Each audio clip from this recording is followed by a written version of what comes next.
สวัสดีครับยินดีต้อนรับสู่ช่องคอร์สอินดี้นะครับผมโดยไอ้มั่วแห่งบ้านซอฟนะครับวิดีโอนี้เป็นวิดีโอที่2นะครับผมในวิดีโอชุด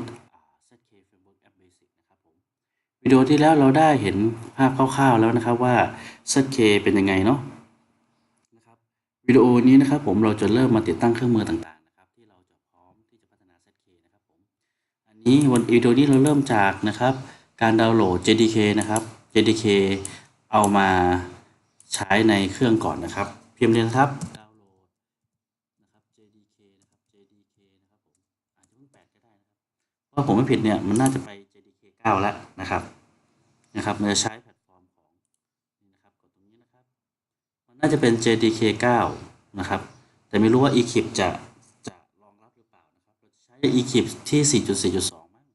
ของ Lego นะครับเดี๋ยวถึงขั้นตอนของดาวน์โหลด Eclipse เดี๋ยวค่อยในทีหนึ่งในที่นี้มั่วขอเปลี่ยนเป็นดาวน์โหลด JDK 8ดีกว่านะครับเนาะแบ็กกลับนะครับแบ็กกลับอีกนะครับขอเป็น JDK 8นะครับตัวนี้นะครับน่าจะรองรับอยู่ถ้าไม่รองรับจะเอา JDK 7ละนะครับเดี๋ยวลอง JDK 8ก่อนนะครับกด accept ตัวนี้นะครับโทษทีครับกดดาวน์โหลดให้เหมาะกับเวอร์ชันของเครื่องนะครับพอดีของมั่วเป็น64 บิตนะครับก็เลือก64 บิตนะครับผมรอจนเสร็จนะครับครับผมเราก็ดาวน์โหลดเสร็จมาแล้วนะครับตอนนี้เราก็มาลงกันนะครับกอบเจตนะครับแล้วก็ลงไปเรื่อยๆเนาะนะครับผม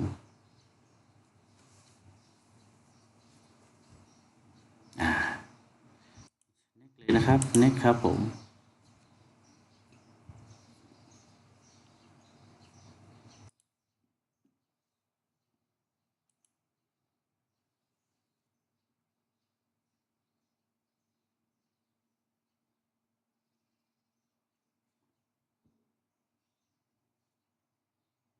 ส่วนถ้าใครที่มี JDK ในเครื่องอยู่แล้ว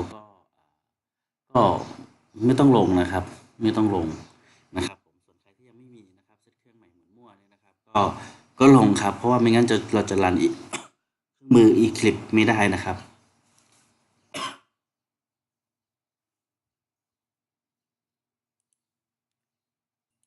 นะครับผมต่อนะครับกด next นะครับ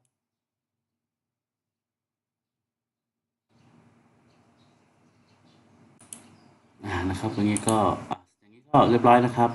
เราสามารถที่จะลงในส่วนของ ZK Framework โทษทีครับเราสามารถที่จะลงในส่วนของJDK เรียบร้อยแล้วนะครับผม